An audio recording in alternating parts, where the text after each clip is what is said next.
A goal, Chris Billy, Huddersfield Town. The most famous goal of Chris Billy's life.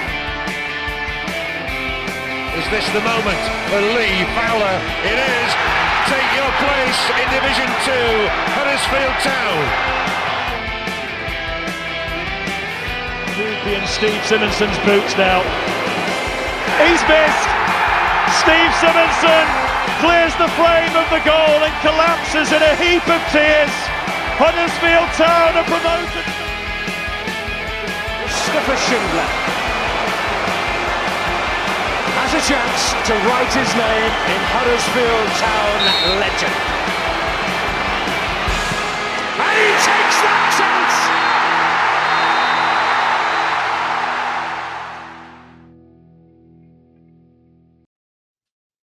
Hello and welcome to the Andy Takes That Chance preview show, The Drive-In. So stick the car in cruise control, turn up the audio dial, and listen to the dulcet tones of Matt and Killer here to guide you through all you need to know for the Terriers' trip to Northampton this coming weekend.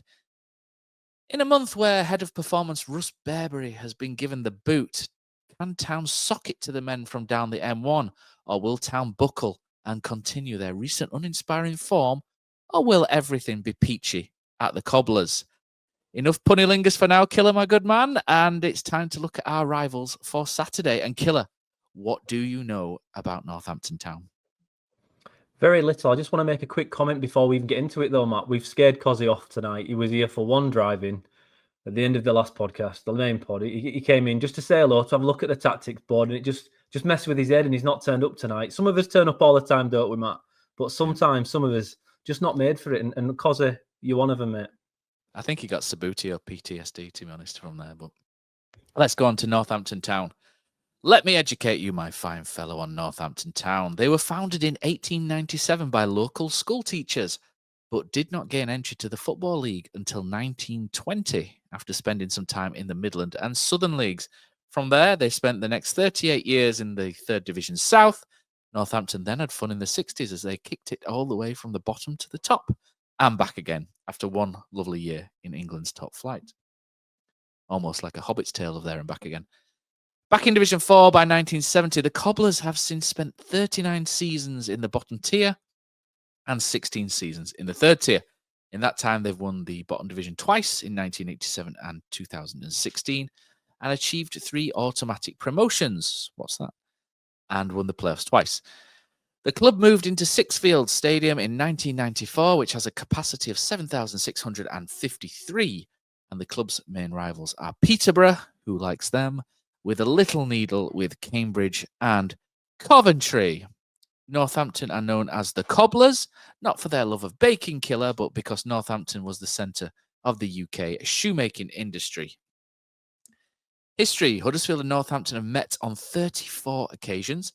Huddersfield Town have won 14 and Northampton 13 with 7 draws.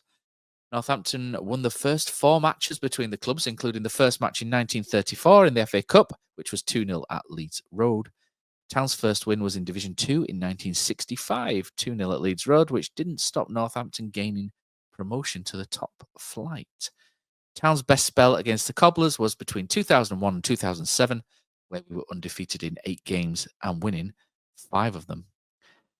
Okay, so Killer, 14 players have donned the blue and white of Huddersfield Town and the clarety burgundy of Northampton, whatever it is. They say claret, but I that wouldn't like it to me. Can you name any of them off the top of your head? I can't ever look past Martin Smith. I think it still bothers me he's today. The controversial one. Yeah, he's the controversial one. So I'll start with that. Martin Smith was the controversial one who left admin-stricken Town in 2003 for more money at Northampton. And when we came up against him the following season, Huddersfield fans would wave £10 and £20 notes at him, which he always took in good spirits. And he talks very fondly of Huddersfield Town after. But when you look at it, Huddersfield Town were in the shit in administration and he got a decent offer from somewhere else. So is what it is, isn't it? Other players, Killer: Luke Coddington, Matt Crooks, James Hand, Emir Hughes, Christian Lopez. Do you remember Christian Lopez? It's like I do. Like Enrique Iglesias' singing partner. Luke and Betty, Junior Mendez, Mikel Miller, Lee Nichols, Paul Rahubka, Tyrese Simpson, Andy Turner, and Martin Waghorn. Memorable game. Okay. So we're going to go back to March 2004. Northampton went 1-0 up against Huddersfield at Sixfields. Both sides were going for promotion. Now, I tried my best, Killer. I tried to get an interview with Chris Chadwick, who is the hero of this particular story. But he said to me, Matt, I'd do it, but I can't remember too much of the incident, and basically bottled it. So Chris, if anyone knows him, looks a touch like Peter Griffin. Bird is the word and all that. We used to have a good laugh on some away days with him, and he's someone who shared a few trips with. Lots of fun on those occasions. Anyway, one away day at Walsall, he was being a particular pest to everyone, as he does after a few pints. And he was walking back he went to the toilet 10 minutes into the game, came back to his seat, and me and a mate managed to get the whole stand chanting to him as he walked back with a pie and a drink in his hand of, "You're just a fat Harry Potter," to him, which he didn't forgive me for quite a while about that. But he's genius. But anyway, Chris would need to use all of his magic to evade a cadavra this Northampton game. Played in a gale force wind. Northampton looked the far better side and were leading through Mark Richards. Then, after 39 minutes, there was a sign on top of the away end, and Chris must have given it the old Wingardium Leviosa, as when Town needed him the most, he sacrificed himself as the sign came swinging down and smacked him in the chest and took out his missus Zoe as well. It cut him across the chest, and he's obviously having memory and courage issues now, because when I wanted to interview him about it, he completely forgot about the incident. But anyway, this incident got the match abandoned. Town went on to win the rearranged game 1-0 thanks to a goal from Boothie. But the real hero of the story, Killer, is Chris Chadwick, who managed to get the game abandoned in the first one when we weren't doing so well. And we went back down there, won the game 1-0. But unfortunately, it was the last game Town would win that season, as we, the last three games, we drew 2 and lost 1 and got overtaken by Torquay at the last minute. People remember Pavel Abbott's dodgy back pass. But Chris did his bit and Town ended up being promoted. So here's to Chris Chadwick, one of Town's unsung heroes from the 2003-2004 season. The man's magic. Right, Killer. I hope he listens to this. I'm sure he doesn't. He's a train driver as well as Chris. He's honestly, he's like a train spotter. He used to have the anorak and everything, and he managed to get his dream job, which was driving trains as well. I've given him lots of stick on this. This is what happens, Chris. If you don't do the interview, I'm going to bloody hammer you. That's what happens. No wonder he hadn't turned up, Matt. I wouldn't turn up. Yeah, exactly. You know what? I'm never. Exactly. He knew I had it all, didn't he?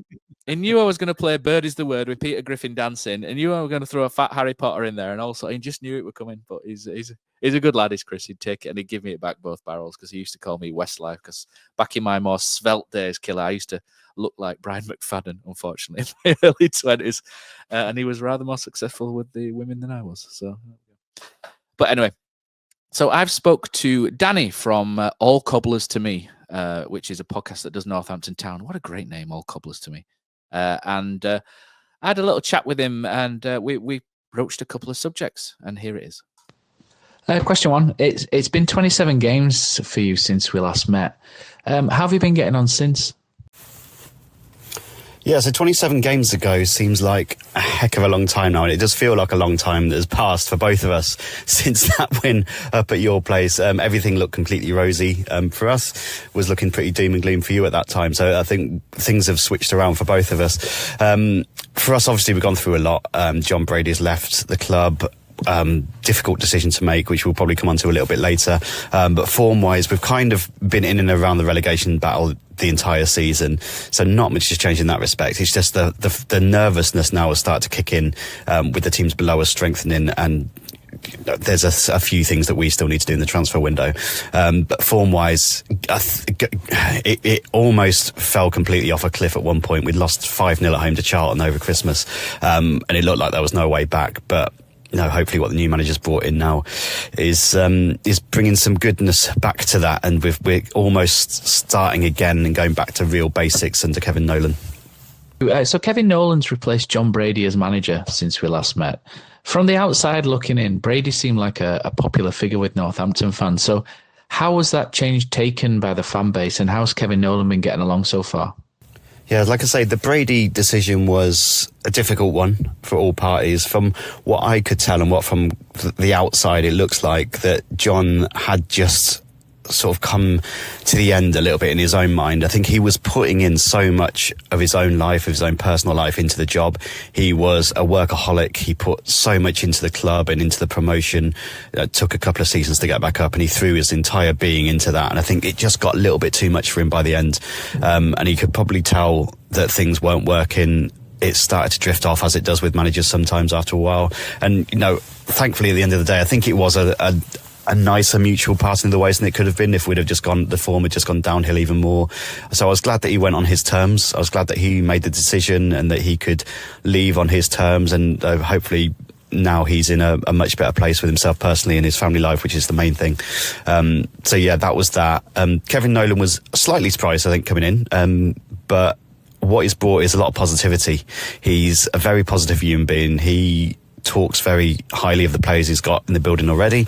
He's clearly a really good man manager from some of the performances that we're getting from players like Nick Zanev in goal, who has gone from being an out-and-out number 2 to being the outright number 1 over the last few weeks. He's been phenomenal the last couple of weeks. And he's just getting that little bit extra out of players, and you could tell the positivity is bringing to it.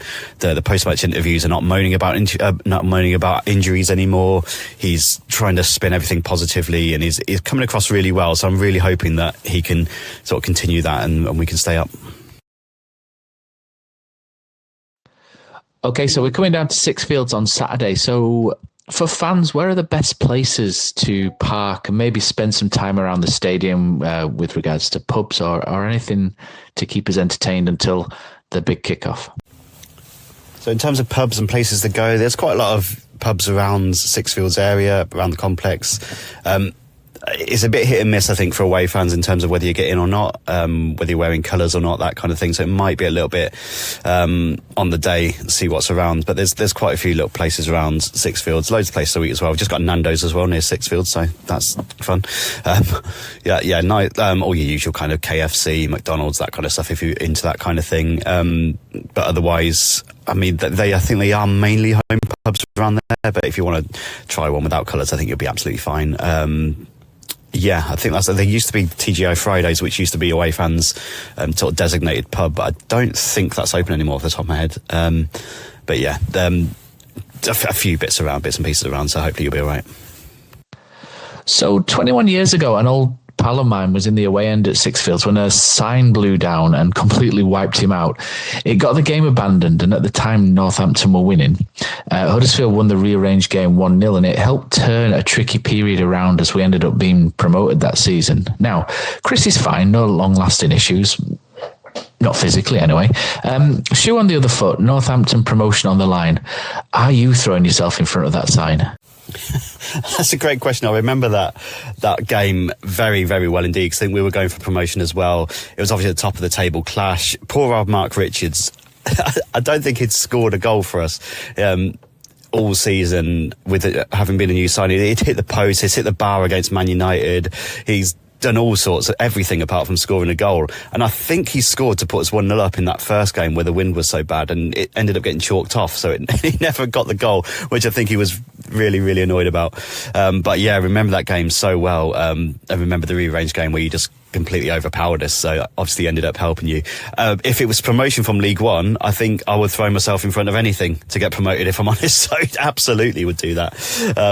But yeah, it's one of these things, and it's a very, whenever we see it, we have like a windy game now. That's the first game that comes back to us. So very, very fond memories of that one. Number 5, tell us something about Northampton Town Football Club that no one outside of it will know. Something outside of us that no one else will know. That's a great question. I mean, there's a couple of things, I guess. The rise to prominence in the 60s, that we were once in the top division for one season and one season only, and we went through the promotions sort of one by one, 4 years in a row, 4 or 5 years in a row, and then we went straight back down again. So within the space of about 9 seasons, we went all the way up from sort of what was Division 4 up to the Division 1 or Premier League as it is now, and all the way back down again. Another thing, unless you're watching ITV, you might not know that Alan Carr is the son of Graham Carr. So Graham Carr's an absolute club legend for us.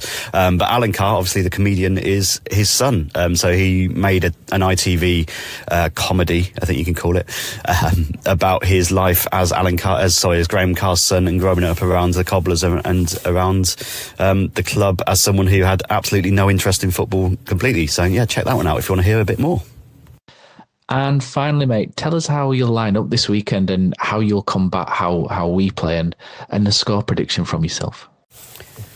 Okay, so the only way that we'll combat what you do, I think, is by turning it into a really ugly game at the minute. As I say, we've gone really back to basics under Kevin Nolan, so not pretty at all. Trying to scrape out results as and when we can. It might depend a little bit on if we get any more attackers coming in. We're in desperate need of players going forward. It's just not working at the minute in terms of in front of goal. We're just not scoring goals. Defensively, we look okay. Midfield has been sorted out by a couple of loan signings and a couple of sort of temporary stuff coming in there. So Kevin Nolan has got kind of the basics back. So yeah, how we cope with you is basically trying to make it as ugly as we can, which you probably won't enjoy hearing. How we'll line up in 3-5-2. So I have Nick Zanev in goal. Like I said earlier, he's absolutely reborn under Kevin Nolan. He's growing in confidence so much, and we're glad that he's been able to stake his claim now in Lee Burgess not getting back in again. So a back three probably of TJ Ayoma, who's joined us this season. Potentially Jordan Willis comes back in for Max Dyche. Max Dyche came in and did a really good job on Tuesday night against Bolton, but I'd imagine that Jordan Willis comes back in slightly more experience on Saturday. And then Aaron McGowan will be the third centre back. Wing backs, AK Odi Mayo, will be on one side, and we think it'll still be Mitch Pinnock on the other, who usually plays in a more attacking role, unless there's rumours that Ali Koike might be back in by Saturday, but I can't imagine that it'll start. At the moment, it's been out for quite a long time, so I assume it'd be Pinnock there. New look midfield, Liam Shaw and Terry Taylor are both in on loan for the last few weeks, doing really well. They complement each other really well, so they've shored that area up a bit. I would think Cameron McGeehan will play in front of them, and then it's more than likely it'll be back to Sam Hoskins and Tom Eaves up front. But yeah, like I say, all dependent a little bit on transfer activity over the next few days. Score prediction wise, not massively confident. I think the best we can probably hope for is a draw from this one. So I'll go 1-1. I think hopefully we've come through Tuesday, difficult evening on Tuesday night, but showed a little bit signs that we could compete with a club with much more resources than us, as we'll need to do on Saturday against yourself. So yeah, I'll go for a hopeful 1-1, I think. But yeah, all the best for the season, and yeah, good luck. See you soon.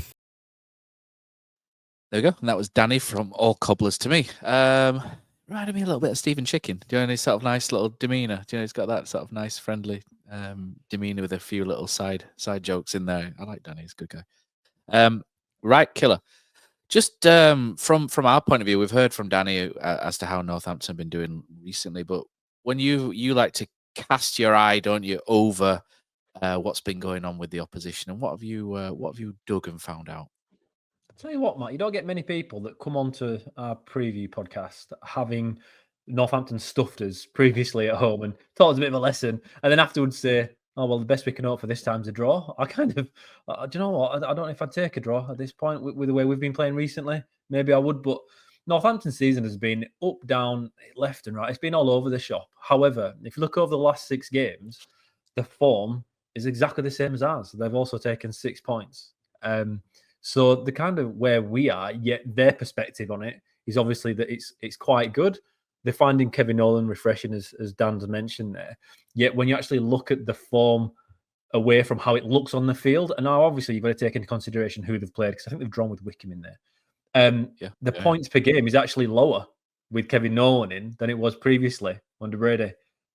So Northampton just, again, they've swapped the way they play. They used to play a bit more of a back four, regulated kind of 4-3-3 kind of thing, and it's changed now to Kevin Nolan's preferred 3-5-2. And obviously, when you're struggling at the bottom of the league, that's to fill the middle and just make sure you're harder to score against. And Northampton have done that, but to do that, they've had to remove pace. Like, I don't know if you remember last time we had Fosu, who played against us, Tariq Fosu, and I thought he was really good on the day. Whereas now he's not even getting in. A bit similar to how Josh Koroma for us can't really get in as a wing back, because with a change of system now, He's not really that kind of guy. They've lost pace, but they're more structured, which for us is quite positive, hearing that the strikers that are coming against us don't have pace.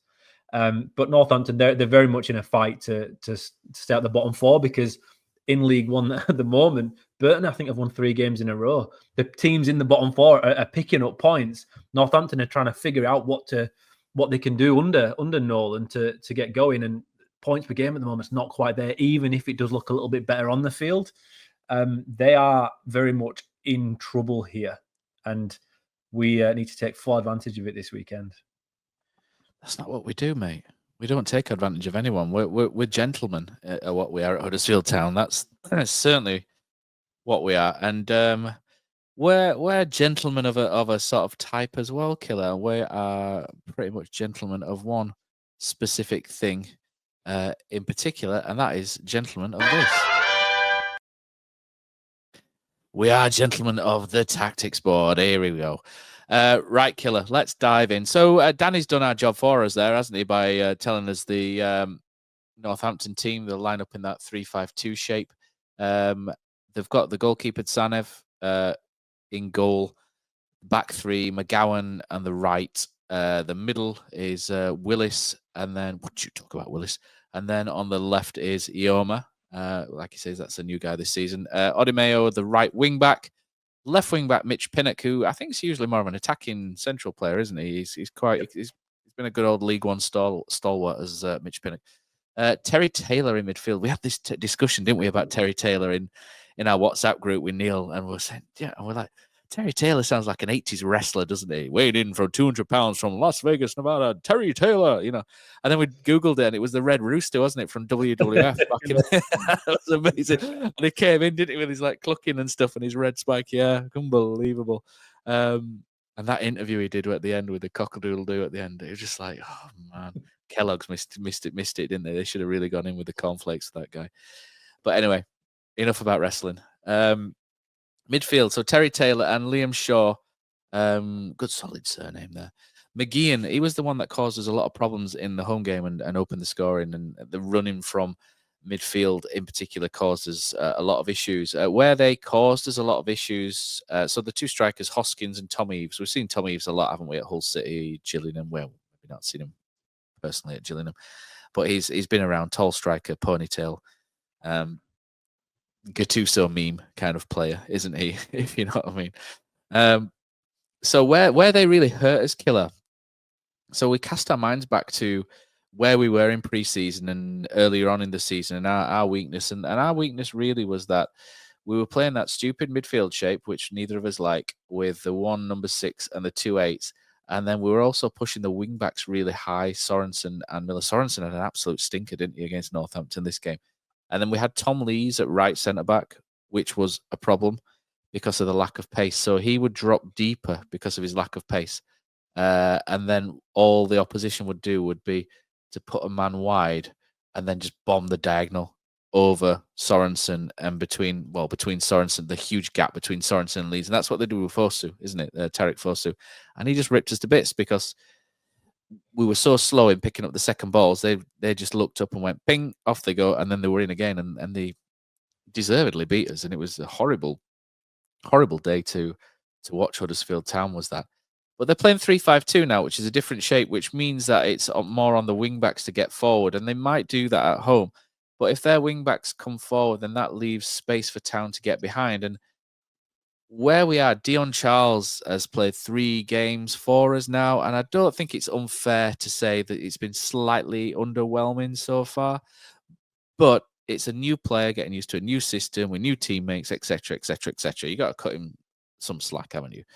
But this game here could be basically, this is a game for Dion Charles if his head's in it, or if he's with it. Because what will happen here is Dion Charles will get the chance to move into the channels, because with them being at home, I know they're defensive and I know they can be a little bit awkward, but if their wing backs are pushing forward, because they're at home, there is that pressure and expectation that they will have to attack at some point. And Town can be a bit more patient away from home than we are at home. And that should open up some gaps for the likes of Charles and probably Callum Marshall up front to sort of drift into those areas down the sides and look for the ball.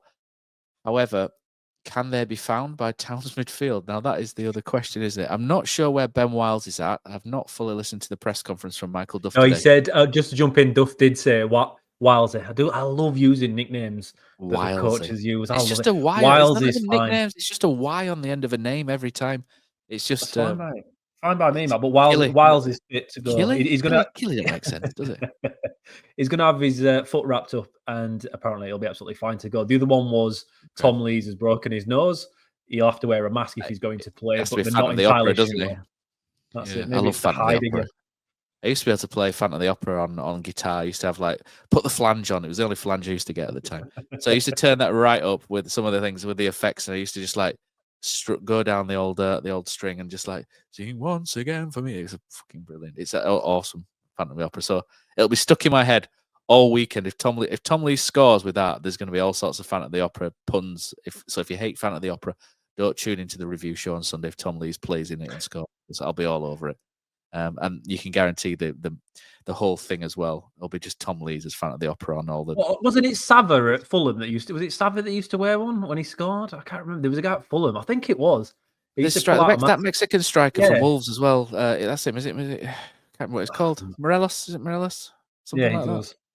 Yeah, he used to know the wrestler, didn't he, from Mexico? I can't remember which one it was. It was a WWE, wasn't it? I can't remember which one it was. It was at a time before my child watched wrestling, so obviously I didn't. But going back to the game. So going back to the game, Killer. We're just gonna start a wrestling pod, aren't we, one day? But what we're looking at in midfield. So can Ben Wiles play? Anthony Evans, I like him, but he's been underwhelming as well. And I know he's coming back to fitness, and I think a lot of Huddersfield fans are going a bit berserk. Well, not berserk, but a little bit upset at the minute about Town. And I think there's a fair point to sort of argue that Town have got 5 or 6 players coming back into the team, and it's almost like pre-season again because they've been out that long. Balker, Sorensen, etc., Evans, etc., and it's a refamiliarizing process where they've got to get used to each other again. So it may be one step back, then to go 2 forward. Sorensen's not quite in where he was, is he? When he's played, he's been quite good sort of in getting into positions, but he's just rusty. The same can be said for not so much for Balker. Balker's looked great, hasn't he? The little spells he's come on, Balker's looked really good. But the same can be said for Charles, for Taylor, for Roskin. All of them, they're all effectively new coming into this team. So there is that. So I'm not going to hammer Evans too much. I think some people have. I'm not. I like him as a player. I think he's technically quite sound. But he's not really had a chance to play that role that Wiles does. Now, I think Town have stopped creating as much chance or as many chances as they were doing in November, December because of injuries and because of formation tweaks from Michael Duff. And the formation tweak that I'm talking about is that we go 4-4-2 on the ball, 3-5-2 off it. And I think that has seriously halted our progress in attacking areas. And one of the issues that I have, with the Dion Charles signing, and I very lightly go over it in the Dion Charles signed, sealed, delivered thing. I do like him as a player, but when I look at him and Taylor, and I know Taylor's not playing, but we've effectively signed the same striker 4 times in Healy, Taylor, Marshall, and Charles. They're all the same type, aren't they? Like to get down the channel. They don't do that well with the back to goal. So the question is, where is the pivot? How did Town get a foothold? Because at the minute, all of our chances are starting in this defensive third here.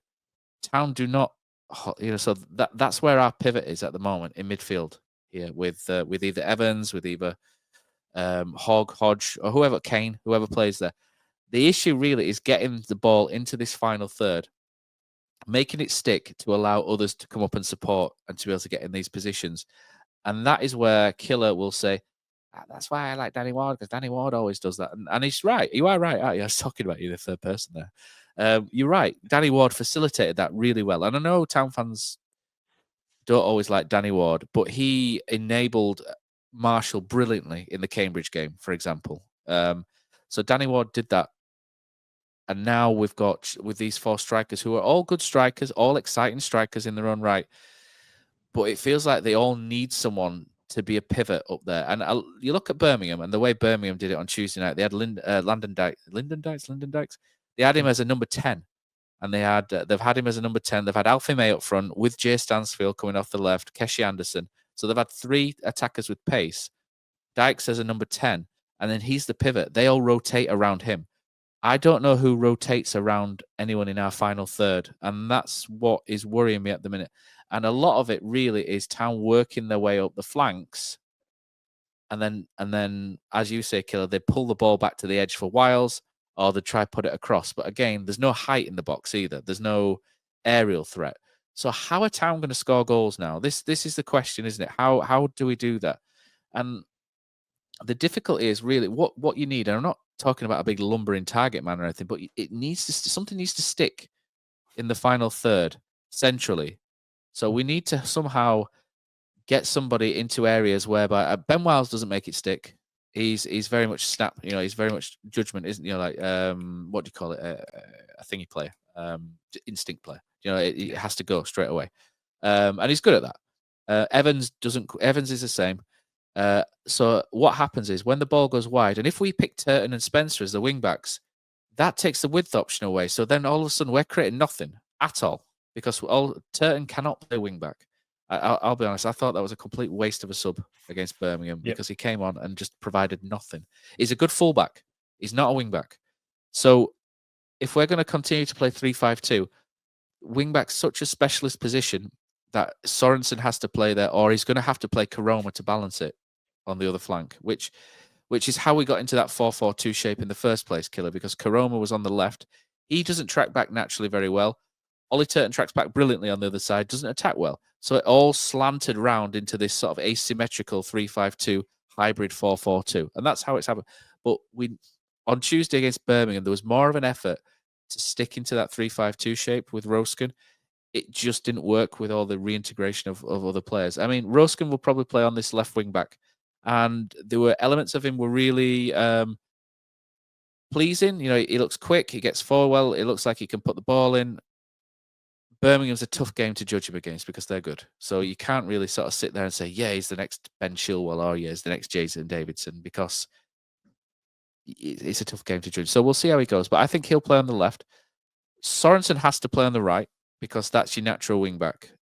Turton, if he plays on the right, or Spencer, it needs countering with a Karoma on the other side. Otherwise, you're just going to end up not being able to get forward. So the back three is also very important because there's an opportunity here to bring Balker back in. And then do you put Spencer in there as well, which then Spencer playing as a right centre-back can do the underlap brilliantly. So what Spencer does really well from right centre-back is he underlaps up the right-hand side of the pitch. And then all of a sudden you've got this triangle here, or it's even more of a square, isn't it? Where you've got your striker, which would be Charles. You've got on the right-hand side, you've got Sorensen, and then you've got an underlap in Spencer. And then you create overloads down the right-hand side, and that's quite handy. And that is a good in for Town. And when Lonwijk's playing, he does it on the other flank. So Balker should, in theory, be able to continue to do that. But will he drop one of Lees or Pearson? That's it, because they've not been playing great, Lees or Pearson, but defensively against a tough attritional team like Northampton, it's their bread and butter, isn't it? These are the games, like Mansfield away. They were brilliant, weren't they, both of them? These are the games where you want a Matty Pearson, maybe not shushing the crowd, but you want him or Tom Lees, don't you, in these games? So it's difficult. So I'm stuck here, Killer, as to whether to go Spencer right wing back or Sorensen, or Spencer right centre back and drop one of Lees or Pearson. And I think if you're serious about second, you've got to be brave and you've got to look to get on the front foot and attack teams, especially if they're 20th. So for me, mate, I think my team is Nichols in goal, but it'll probably be Chapman. The back three for me is Balker at the left, Lees or Pearson, I'm not bothered, in the middle. Right centre backs, Brodie Spencer. Left wing back, Roskin. Right wing back, Sorensen. Men in midfield is difficult. Herbie Kane's bang out of form at the minute. If Ben Wiles is fit, Ben Wiles plays at 10 for me. Behind him, I think Joe Hodge will come in for Herbie Kane because Kane's, like I said, it's just hit a bit of a slump, hasn't he? I'm sure he'll come out of it quite quickly again, but maybe he just needs taken out for a week or two. Who you play alongside him is difficult because we don't really have that natural Kasumu replacement. Jonathan Hogg, I thought, played quite well for half an hour against Birmingham and then kind of tapered off a little bit. And by the end, he was well off the pace. But that's lack of games, isn't it? That'll do that to you. And then up front, it's going to be Marshall and Charles, I'm pretty sure, because we've had the really sort of strange interview today, haven't we, about Joe Taylor? I mean, the club have never done an interview with a striker who's got a 4-week injury before, have they? Which makes you sort of wonder. And there was a lot of, I noticed in the interview, though, there's a lot of things that Raj was trying to drive home. So it was like they were trying to get in front of, and I'm not a conspiracy theorist, but it was like they were trying to get in front of the narrative, so Town fans don't kind of start, because Town fans can be quite bad for speculating, and then all of a sudden speculation becomes fact, etc. So I get that Town are trying to sort of get in front of it a little bit, and sort of say, no, this is what's happening. It was just a bit strange. It just felt a bit strange because you don't usually do that. Taylor's going to be missing for 4 to 6 weeks. 4 to 6. Don't panic. It wasn't 46, which is a shame. But when you look back at Blackpool and Bolton, he didn't look right to me at all. So it looked to me like he started, that he came and he was carrying something, because his movement against, I've seen him play for Luton, Lincoln, and he's sharp. He was sluggish against Bolton and Blackpool, or more sluggish. And it could be lack of minutes, but he's having like 15 touches a game and not really getting involved. So it just felt like there was something not quite right in the first 2 games. And like I say, it could be like a match fitness. But it was just strange how they were trying to drive home. He's got a hamstring injury, but we've sacked the head of performance. Yeah, you've got a hamstring injury. You never had one before, have you, Joe? You never had one, but we've sacked the head of performance. It was like, all right, we get what you're trying to say. But yeah, it's a shame about Joe Taylor, isn't it? It is. The thing, but remember, we sacked the head of performance before Joe Taylor came in. I think it's important just to note that one down. Or if it wasn't before, it was very early doors. Yeah, is that what it was? Okay. Yeah. But Duff was speaking about it today in his presser, saying he's not Taylor's. He's been training a little bit less. Obviously, he's not played much, so we're trying to get him up to speed. It's all just very, very strange with Taylor. Unusual stuff.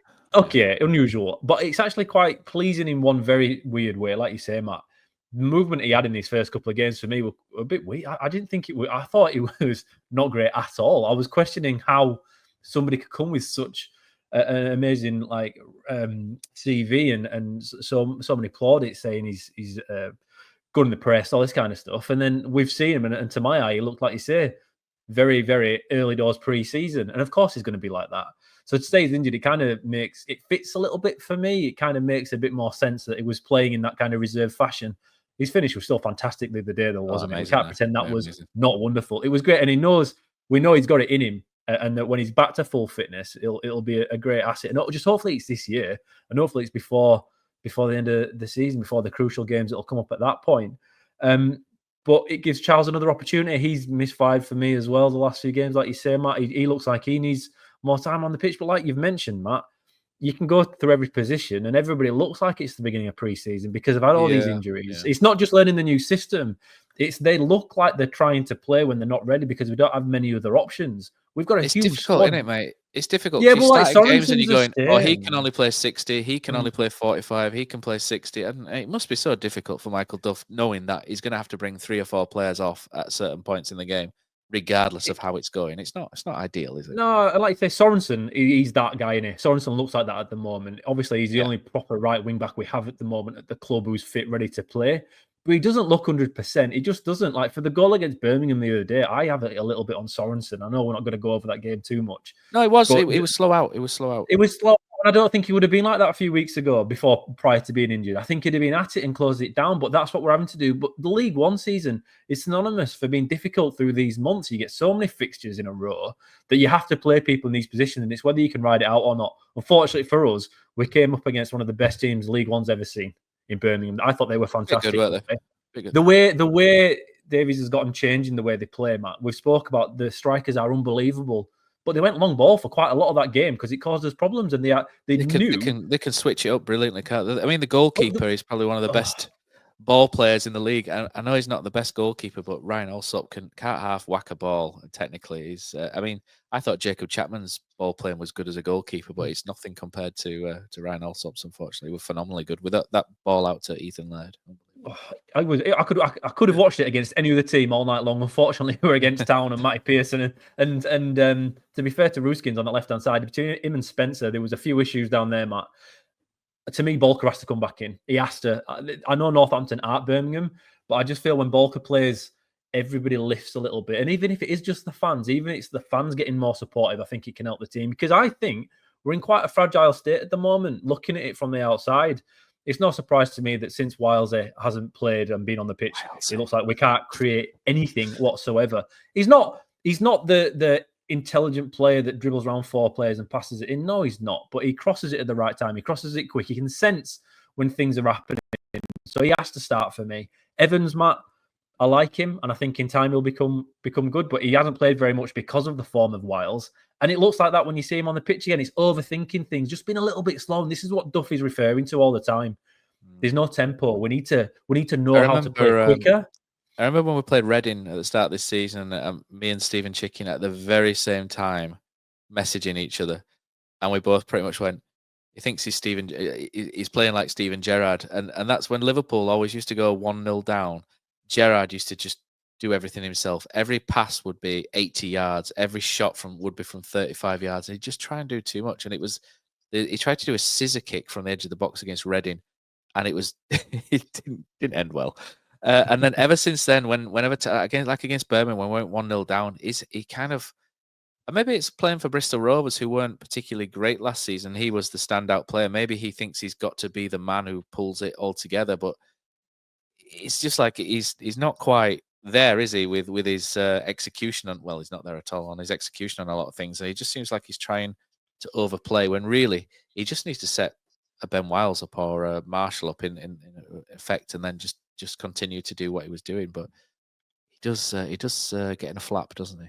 He does, and he'll get there in time. I'm sure he will. But for me, Wilesy comes straight back in for Evans, and I think behind him, I were impressed with Hogg for more than 30 minutes against Birmingham. I think if Hogg doesn't play first half, yeah. So I think if he don't play in that game, first half, yeah, good.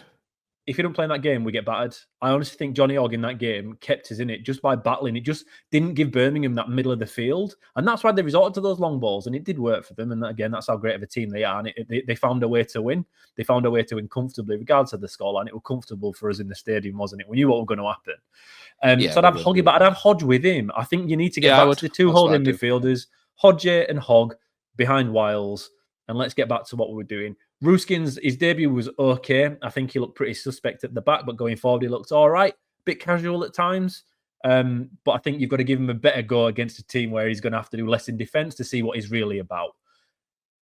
It's an interesting. I'm really looking forward to it, Matt. I'm really looking forward to seeing how this plays out because it feels like a bit of a reset for us. Bolton are very underestimated by a lot of people. Everett's gone sideways and backwards has gone.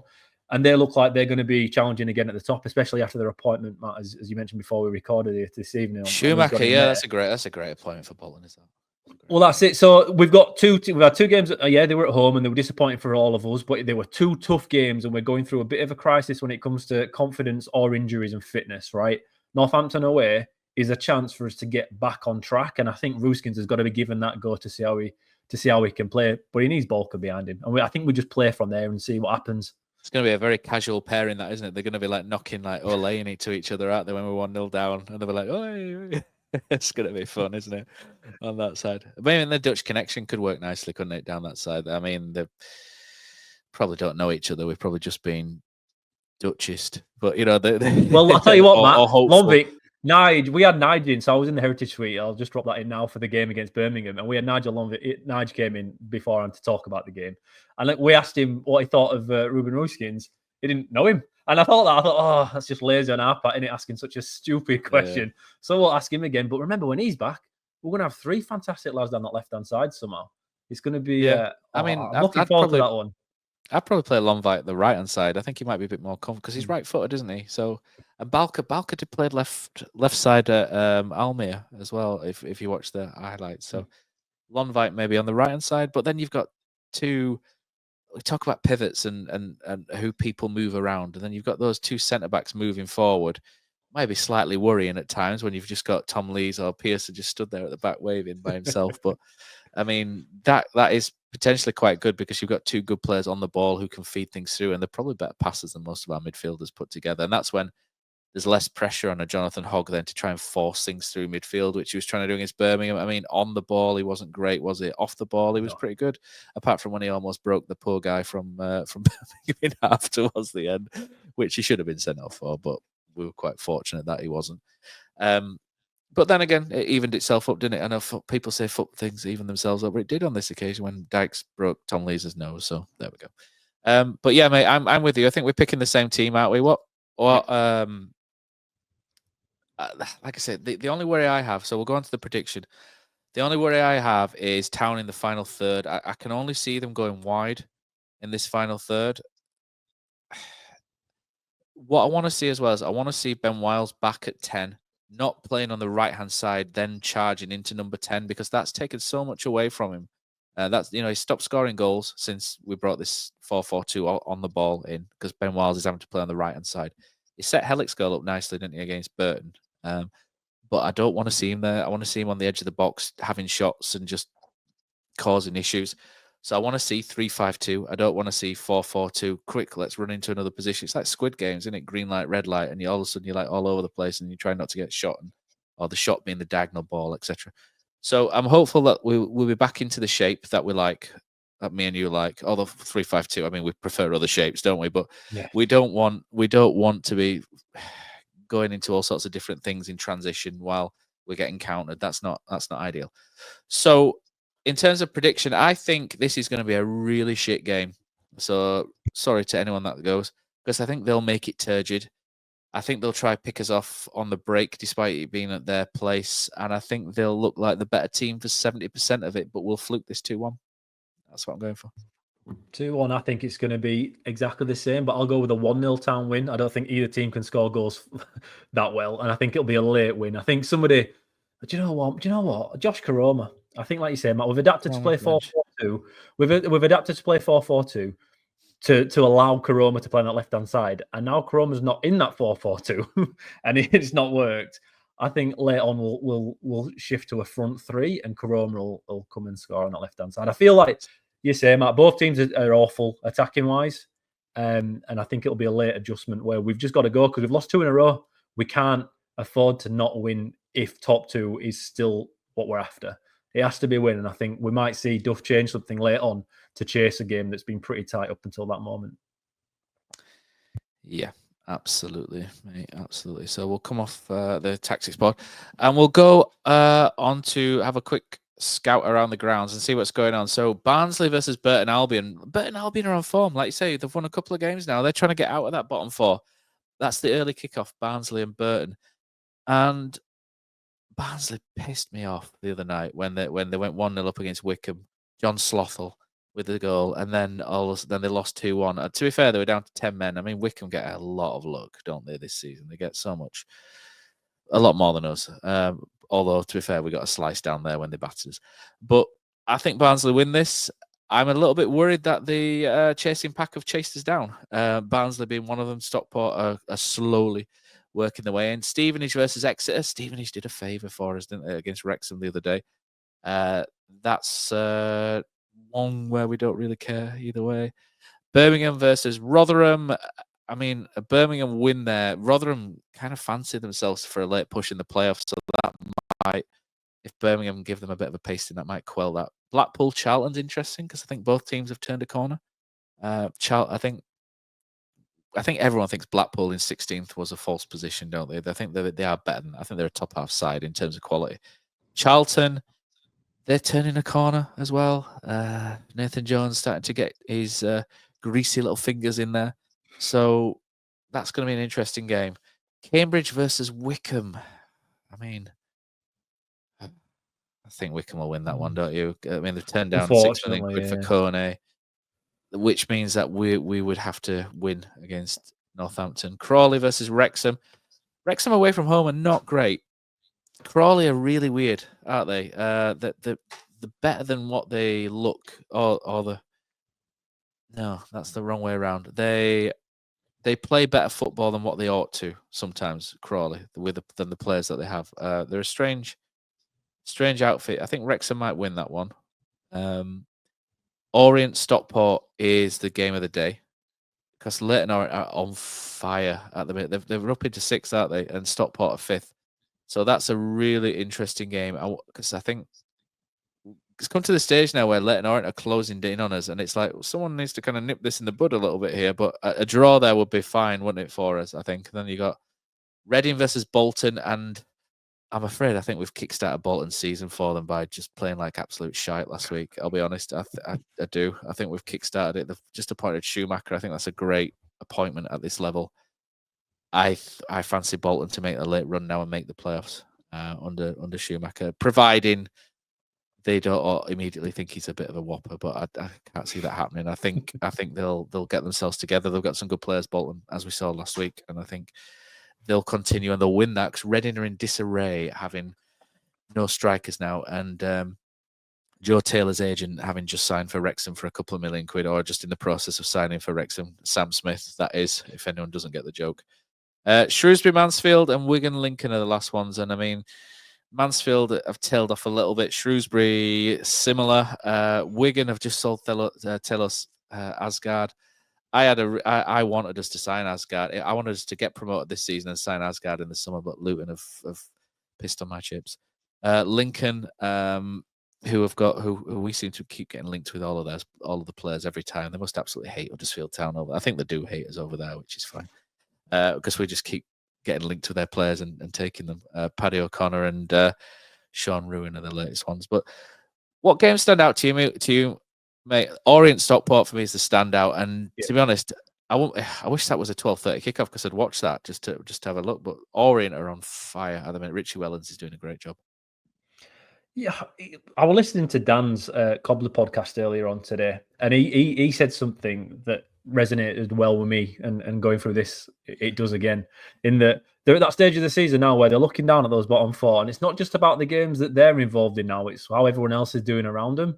And that's how I feel like it's going for us. We were chasing the top two. I don't think we are anymore. I think, we're 10 points. Is it 10 points behind Wickham now? Is that what it is? It's quite a lot. Yeah, with a game in hand. So we could make that 4 if we beat them at our place. Yeah, so it's still 10 points and then probably 13.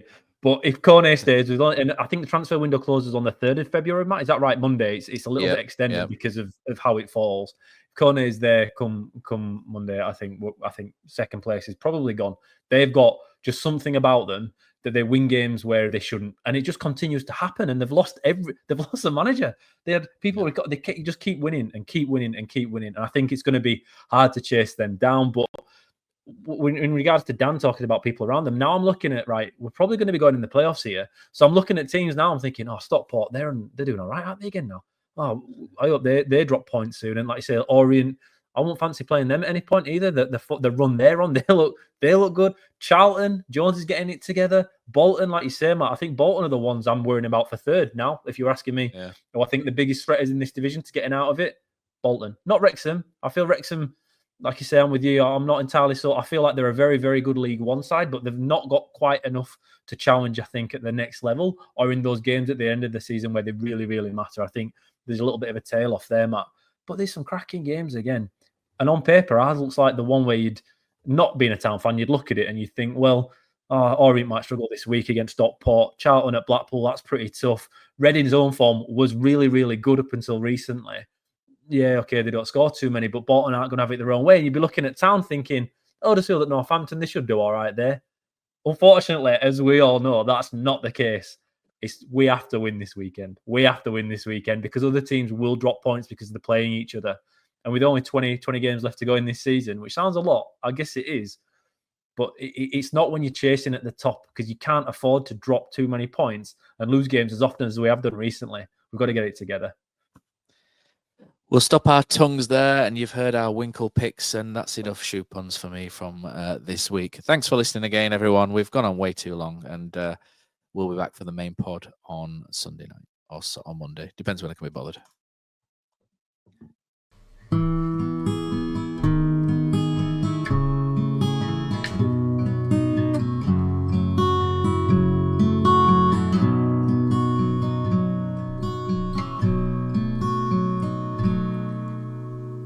There's a team that is dear to its followers. The colours are bright blue and white. They're a team of renown, and they're the pride of the town. And the game of football is their delight. And all the while upon the field of play, thousands loudly cheer them on the way. Often you can hear them say, who can beat the town today? And then the bells will ring so merrily, and every goal shall be a memory. So town, play up and bring that cup back to Huddersfield. So town, play up and bring the cup back to Huddersfield.